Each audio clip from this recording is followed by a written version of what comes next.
Hi friends. Today I just finished a watercolor Zoom class and I just wanted to show you something that I hope will help you. I get asked about composition a lot, and there's lots of elements to composition, to creating, a good composition to your paintings. Some of the things are focus, which is your painting has to have a focal point. So your eyes are led to the most important part of your painting, which for me, I feel like is kind of right here or maybe right here. If there's no main focal point, the viewers kind of get lost and then they just lose interest in your painting. So noticing and just making sure that you have some type of focal point. And I'm going to move through these rather quickly because I will list them in the description if you like.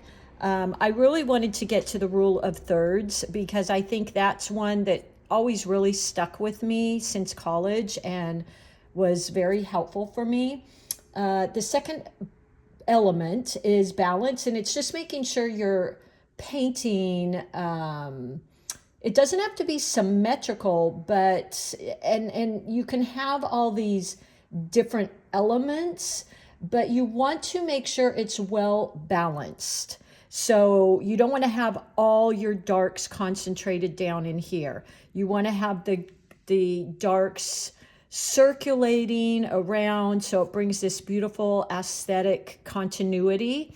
Same with your lights, your darks, your greens. So your eye is interesting and it's moving around your painting. So if I had all dark leaves down here, that would feel very out of balance. It would feel heavy down here. All right, so that's the balance. The unity is kind of what I just said, which just means that the painting should feel connected. So your eyes are flowing around your painting. You have your focal point, and then you have your other elements that bring some cohesiveness and draw together the painting, and they're complementary to your main focal pieces. All right, so you don't have all focal pieces really fighting for to be seen. You have your two focal main elements, and then you have these other pieces that kind of create that coherency, the balance, and that unity. You also, in your compositions, want to make sure you have that contrast. And the contrast can be in terms of size, it could be with the colors, it could be with the angles. I typically will have a flower going this way, one going this way. And if I was to add another one, I might have it going out this way. So playing with contrast, whether it's with textures, whether it's with color values or angles or the size of your items. So for instance, in this one, I typically paint 3 flowers. In this one, I didn't, but it still works because the leaves, so I've got this flower, I've got this flower, and as a third larger element, these leaves are much larger. They fit the size, so it almost looks like I've got 3 elements here. And then I've got those complementary elements around my painting. I've got my light values. So my eye is constantly working and moving around these light values, dark values. So it keeps my eye moving around my painting. I typically will do this with the values and with angles of my flowers. That's kind of comes natural for me. Rule of odds, which I just went through. They say paintings usually are a little bit more aesthetically pleasing when there's an odd number of subjects. I find that's what I gravitate towards, so that's what I use. It seems, I certainly am, most people are attracted to uneven compositions, meaning 3, 6, 9, 12, something like that. So that's just typically what I naturally do. Number 6, leaving space in your painting to kind of give this sense of movement or motion. So I've got lots of white spaces in here, and that gives a lot of interest. Now, there are times when I will fill my whole page, but I'm still playing with those negative white spaces in their sizes, in their shapes, and that's something to really kind of pay attention to. So you wouldn't want to do a painting and this half of the painting is all solid, and then you had all this white space over here. You just want to kind of pay attention to that. Now, the last one I want to share with you is one that, for whatever reason, I have remembered, like I said, since college. And I had to redraw this because I haven't used it in a while, is the rule of thirds. And I love this one. This is a really, really simple, easy one that you can do. And what you're going to do is grab a piece of tracing paper, and you're going to divide your tracing paper into 9 equal parts, equal segments. You're going to have 2 vertical lines, 2 horizontal lines. So you've got 3 sets of 3, okay?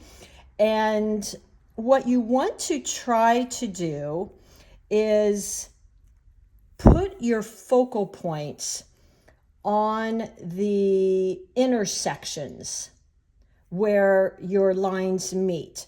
So just like in photography, you wouldn't want to put your focal point right smack in the middle of your paper. You can, absolutely, because you could add fillers and do some different things. But for me, what I try to do, and I naturally do it, is this focal point is somewhat on this intersection, this lower intersection. This one is up in this intersection. That third one I talked about is down here. So I'm using these 3 focal points, these 3 intersections. That was just always such an easy way for me to kind of create a composition in my paintings. And you can do this again very easily. Just take a piece of tracing paper, divide it into 9 equal segments or sections, and then kind of place. You could even draw a little circle on your watercolor paper in these areas and set this over your paintings and kind of check where you're at. Now, you could have elements in these other areas around your focal points, but you would want to make them lighter or smaller. You want to make sure the actual focus elements, the focus points, are going to be set on these intersections. And again, this is just all kind of principles of composition. It's not that, somebody doing an abstract or intentionally wants to put something in the middle for whatever reason. It's not that it would never work, but these are kind of the basic beginner's principles that I have always used. And this one always stuck because it was so easy for me to kind of do this, maybe put a little circle on my paper where these intersections are, and then create a composition around that. So I hope this helps you. This was a pretty big help for me, and I just think it's easy to remember and so easy to do this on any of your paintings. All right, everybody, if you have any questions, let me know, and I'd love to hear your input and see if that worked for you. By the way, this peony came from my private Zoom classes. I was quite surprised and pleased that my beginners, you guys always surprise me by calling yourself beginners, showed up, and I was going to do this in a very simple, basic way. They were so, so good. Check out my community post. I put a picture of everybody's paintings, and they did incredibly well. I was so thrilled and so excited that we went in and we added in even more detail because they did the beginner's lesson so easy. So we just kept going.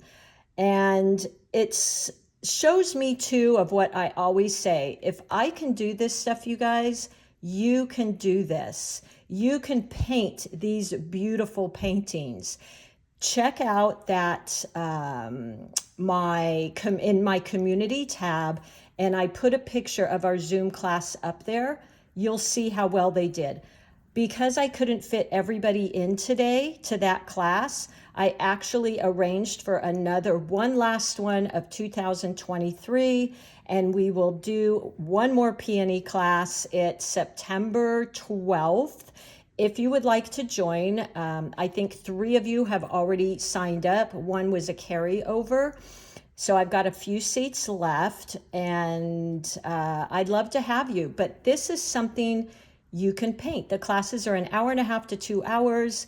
I give you the drawing, and they're a lot of fun, and it's great because we get a lot of engagement. That's why I try to keep it somewhat small so we can have Q&A and chats, and typically everybody shares what they're working on outside of this, and it's just a lot of fun. We get people from all over the country. So I hope this was a value for you.